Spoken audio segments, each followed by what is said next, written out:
और अदिति दोनों सौतेली बहनें थी। सुकन्या की माँ आशा का उसके बचपन में ही देहांत हो गया था। उसके पिता मनोहर ने दूसरी शादी की और सुकन्या की सौतेली माँ सरिता के घर में आ गई। सरिता ने आते ही पूरे घर को अपने कब्जे में कर लिया। वो हमेशा सुकन्या से पहले अपनी सगी बेटी अदिति पर ध्यान देती थी। मम्मी ये देखो मेरा नया सूट, शाम के फंक्शन में ये कैसा लगेगा? ये तो बहुत सुंदर लग रहा है, रानी लगेगी बिल्कुल मेरी बेटी। मम्मी वो सुकन्या को क्या दोगी पहनने के लिए? वो भी तो हमारे साथ शादी में जा रही है, पहन लेगी कुछ भी जो उसका मन होगा। मेरे पास इतने पैसे नहीं है कि मैं उसके लिए भी नया सूट खरीदूं। वैसे भी तुम्हारे पापा का अब इतना काम नहीं बचा। मेरे लिए तुम्हें नया सूट लेकर देना जरूरी था। बहुत लोग आएंगे वहाँ, क्या पता कोई तुम्हें अमीर घर का लड़का पसंद कर ले। अरे सरिता, कभी कभी अपनी बड़ी बेटी सुकन्या के बारे में भी सोच लिया करो। वो बेचारी भी तो शादी लायक है।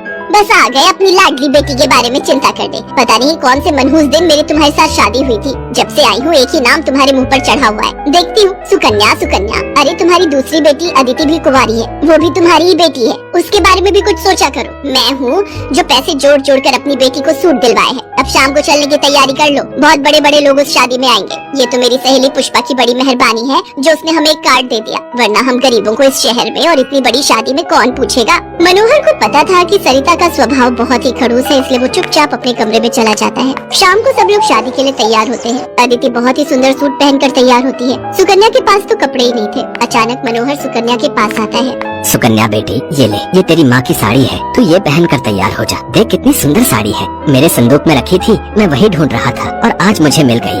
पिताजी ये माँ की साड़ी सचमुच, ये साड़ी तो बहुत सुंदर है। शुक्रिया पिताजी, आज आपने माँ की ये साड़ी देखकर मुझे बहुत खुशी दी है। हाँ बेटी, अब ये साड़ी पहनकर जल्दी से तैयार हो जा, देखना सबसे सुंदर लगेगी मेरी बेटिया। सुकन्या अपनी माँ की साड़ी पहनकर तैयार हो जाती है। सब लोग शादी में पहुँचते हैं। सरिता जानबूझकर अदिति को ही आगे कर रही थी ताकि वहाँ लोग अदिति को ही देखें। तभी एक बहुत ही बड़े परिवार के लड़के आशीष की नजर सुकन्या पर पड़ती है। सुकन्या बिल्कुल अकेली खड़ी थी। वो लड़का उसके पास आया और उससे बात करने लगा। हेलो, मेरा नाम आशीष है और आपका? जी मेरा नाम सुकन्या है। अच्छा नाम है आपका। वैसे आप यहाँ अकेली क्यों खड़ी हैं? चलिए ना, वहाँ डांस फ्लोर पर सब लोग डांस कर रहे हैं। आशीष को सुकन्या से बात करता देख सरिता आशीष के पास आती है। सुकन्या बेटा, तुम्हारे पापा तुम्हें बुला रहे हैं, इनके साथ अदिति डांस कर लेगी। अब हाँ, क्यों नहीं, प्लीज। मनोहर ने तो सुकन्या को बुलाया ही नहीं था। ये सब तो सरिता की चाल थी। थोड़ी देर बाद सुकन्या फिर से खड़ी थी। अदिति आशीष के साथ डांस करने लगती है। आशीष अभी भी सुकन्या की तरफ ही देख रहा था। शायद उसे सुकन्या पसंद आने लगी थी। आशीष पूरी शादी में सुकन्या से बात करने की कोशिश करता रहा, पर बार बार सरिता अदिति को बीच में लाने लगी। पर आशीष के मन में तो कुछ और ही चल रहा था। एक दिन जब सुकन्या घर के काम कर रही थी तो अचानक मनोहर के साथ आशीष और उसके माता पिता आ जाते हैं। सरिता, जाकर जल्दी से चाय नाश्ते का इंतजाम करो। घनश्याम जी अपने बेटे आशीष का रिश्ता हमारी सुकन्या के लिए लेकर आए हैं। क्या? सुकन्या के लिए आशीष का रिश्ता? ये कैसे हो सकता है? मनोहर की बात सुनकर सरिता चौंक जाती है। सुकन्या तो घर की झाड़ पोंछ में मैले कुचैले कपड़ों में मानो ऐसी लग रही थी जैसे कीचड़ में कमल। वहीं अदिति सोफे पर आराम से बैठी थी। सब कुछ आशीष और उसके माता पिता के सामने था। सुकन्या बेटिया, जाओ जल्दी से तैयार हो जाओ। अदिति, जाओ अपनी दीदी को तैयार कर दो। कोई जरूरत नहीं है तुम्हें उसे तैयार करने की। तुम उसकी नौकर नहीं हो जो उसे तैयार करो, अपने आप हो जाएगी तैयार। ये रिश्ता उसके लिए आया है, अदिति उसकी नौकरानी नहीं है। अंदर चल रही सरिता और मनोहर की बातें थोड़ी थोड़ी आशीष और उसके माता पिता के कानों में आ रही थी, इसलिए मनोहर बाहर आ जाता है। मनोहर जी, हमारे बेटे आशीष को आपकी सुकन्या उस दिन बहुत पसंद आई थी और वैसे भी हम आशीष के लिए लड़की ढूंढ ही रहे थे, इसलिए अचानक ही आपको मैंने फोन मिला दिया। मेरी सुकन्या तो बहुत किस्मत वाली है जो आप जैसे इतने बड़े घर का रिश्ता उसके लिए आया, वरना हम तो, मैं आपको क्या ही कहूँ। घनश्याम जी, आपने सचमुच मुझ पर बहुत बड़ा उपकार किया है। नहीं नहीं मनोहर जी, इंसान दिल से अमीर होता है। आपने अपनी बेटी सुकन्या को जो संस्कार दिए हैं वो किसी धन दौलत से कम नहीं।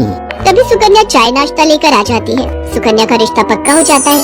भाई साहब, हमें आपकी सुकन्या बहुत पसंद है। हम तो जल्द से जल्द शादी करके सुकन्या को अपने घर की बहू बनाकर ले जाना चाहते हैं। बस आप शादी की तैयारियां कीजिए। आशीष के माता पिता के मुंह से ये बातें सुनकर मनोहर की खुशी का ठिकाना नहीं था। सुकन्या आज एक बहुत बड़े घर की बहू बनने जा रही थी। आशीष के माता पिता रिश्ता पक्का करके चले जाते हैं। कुछ दिनों बाद सुकन्या की शादी की तारीख निकल आती है। सरिता, मैं देख रहा हूँ जब से सुकन्या की शादी पक्की हुई है तुमने सुकन्या से बात तक करना छोड़ दिया है। ये ठीक नहीं। तुम अपनी बेटी की शादी करो, मैं इस शादी में कोई हाथ नहीं लगाऊंगी। ये रिश्ता मेरी बेटी के लिए था। मैं चाहती थी आशीष के साथ अपनी बेटी का रिश्ता करना, पर तुम्हारी उस सुकन्या ने सब काम खराब कर दिया। ये तुम गलत कह रही हो सरिता। सुकन्या के लिए आशीष के माता पिता खुद से रिश्ता लेकर आए हैं। तुम्हें तो खुश होना चाहिए। तुम क्यों सौतेलापन सुकन्या के साथ रख रही हो? तुम्हें तो उसकी सगी माँ बनकर उसे विदा करना चाहिए। मैं इसलिए तुम्हें उसकी माँ बनाकर लाया था, वरना क्या? क्या कहो तो मैं अभी ये घर छोड़कर चली जाती हूँ। बोलो। मनोहर की बात